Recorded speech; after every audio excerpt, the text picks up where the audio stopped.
नमस्ते दोस्तों। After life of Egypt पे रिसर्च करते वक्त मुझे उनकी आत्मा के कंसेप्ट के बारे में पता चला, जो कि कुछ बहुत ही हटके है। इसीलिए इस टॉपिक पे मैंने अलग से वीडियो निकालने का सोचा। आशा करती हूँ आपको ये पसंद आएगा। Then let's start the video. हमारे यहाँ आत्मा और शरीर को अलग अलग दर्शाया जाता है। वैसे ही इजिप्ट की आत्मा की व्याख्या बहुत अलग है, जहाँ पर हमें हर फैक्टर के बारे में पता चलता है जो कि मिस्र के अनुसार हमारे शरीर में मौजूद है। मिस्र में आपको जीवित मनुष्य के शरीर में 3 महत्वपूर्ण घटक मिलते हैं, का, बा और खेत। जब का शरीर को छोड़ के जाता है, यानी कि खेत को छोड़ के जाता है, तब मनुष्य की मृत्यु होती है, ऐसा मिस्र में माना जाता है। खेत यानी कि शरीर सबसे महत्वपूर्ण माना जाता है। आफ्टर लाइफ के सफ़र के दौरान कहा जाता है कि अगर इंसान का शरीर यहाँ पे सुरक्षित है तो वो दूसरी दुनिया में मरेगा नहीं। इसीलिए मम्मी बनाना प्रचलन में आया। इससे मुझे याद आया, अगर आपने जॉन कार्टर मूवी देखी है, वहाँ पे भी कुछ इसी प्रकार की कहानी इस्तेमाल की गई है कि अगर जॉन कार्टर को मंगल ग्रह पर रहना है तो पृथ्वी का उसका शरीर सुरक्षित रहना चाहिए। शायद मिस्र से ही इंस्पायर है वो। मम्मीफिकेशन प्रोसेस में इंसान के सारे अंग निकाल दिए जाते हैं, जैसे कि दिमाग, लिवर वगैरह। सिर्फ दिल को छोड़ दिया जाता है क्योंकि इंसान का दिल उसकी आत्मा और सच्चाई का प्रतीक है और उसे जजमेंट ऑफ ट्रूथ के वक्त इंसान की सच्चाई साबित करने के लिए इस्तेमाल किया जाता है। फिर आता है का घटक, जो कि जब शरीर को छोड़ के जाता है तब इंसान की मृत्यु होती है। इजिप्शियन मानते हैं खुनुम देवता अपने मड़के बनाने के चक्के पे बच्चों का शरीर तैयार करता है और उसे माँ के गर्भाशय में डाल देता है, और फिर जब बच्चा जन्म लेता है तो मैकनेट उन्हें का सोल प्रदान करती है। का घटक को ही खाने की ज़रूरत होती है, इसीलिए टॉम्स में खाना रखा जाता है। का ज़्यादातर उल्लेख हमें ओल्ड किंगडम में मिलता है।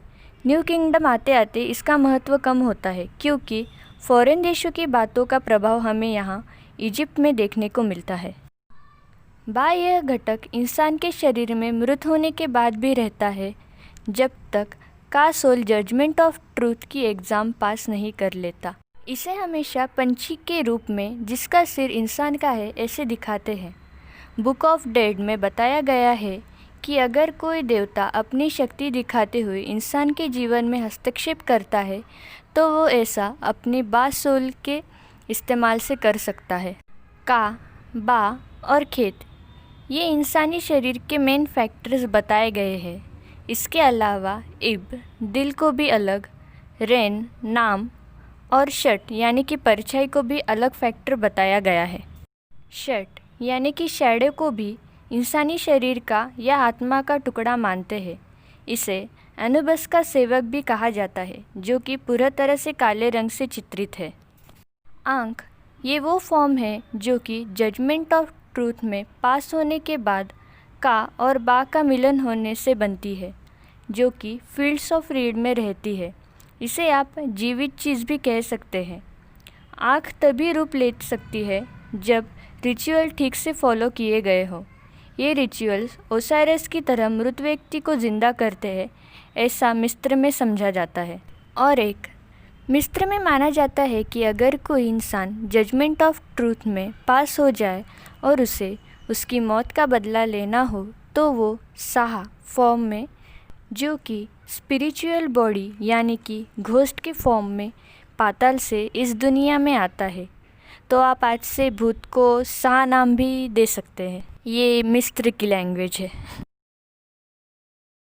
अगर आपने द मम्मी मूवी देखी है तो उसमें जो विलन हिमोटेप था, उसे श्राप मिला था कि तुम डुआर्ट को पार नहीं कर पाओगे, क्योंकि अपनी सच्चाई साबित करने के लिए उसके पास जुबान नहीं होती, जो कि काट दी जाती है। और जब काले जादू की किताब हीरोइन पढ़ती है तो हिमोटेप की का सोल वापस आती है और वो बा से मिलती है, और रियल वर्ल्ड में ही वो फिर से मर के ज़िंदा होता है ओसाइरिस की तरह। इसीलिए वो अमर माना जाता है। लेकिन जब गोल्डन किताब पढ़ी जाती है तो हिमोटेप के का सोल पे लगा हुआ श्राप मिट जाता है और उसे एनुबस के साथ वापस डुआर्ट में भेज दिया जाता है, जिससे कि उसका श्राप फिर से ख़त्म हो जाता है। Thanks for watching video. मैं उम्मीद करती हूँ कि आपको ये वीडियो पसंद आई होगी।